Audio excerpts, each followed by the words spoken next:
The risks, or whether the risks of the agreement outweigh the benefits to prevent Iran from ever becoming a nuclear weapon state. Do you have any doubt that when these sanctions are removed and the billions of dollars flow in, that a significant percentage of that money will be used for the things I've just outlined, to develop long-range rockets, to develop their conventional capabilities, and to better equip their surrogate groups in the region? Senator, I don't know what the percentage is going to be, but this is a regime that's already investing in those capabilities, has already increased its budget allocation for the IRGC, the Quds force, and other elements of its security infrastructure. Presumption of the peaceful nature of the Iranian regime is the cessation of... If there is a substantial violation that we have to take to the international community and maybe exercise our veto, how quickly can they bite strong enough to affect Iranian behavior?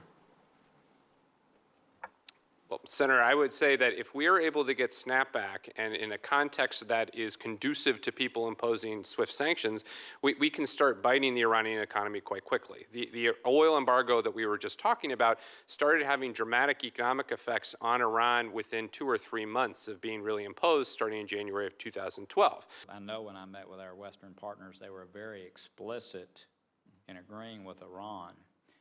I actually think the risks to the international financial system go up with this deal or any other deal with respect to Iranian activity.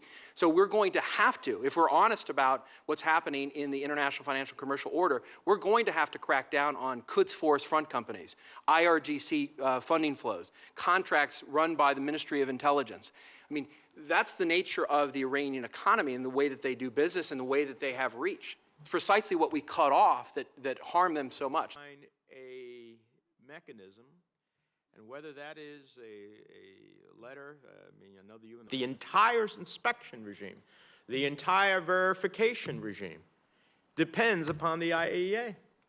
And not to be able to question the IAEA about how they're going to go about it, about their abilities to do so, about the budgetary realities that they may need in order to accomplish what we want them to accomplish.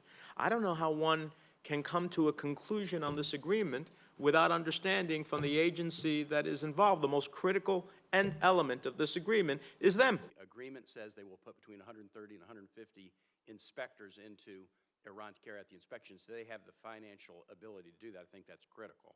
But I was worried that there was an unstated point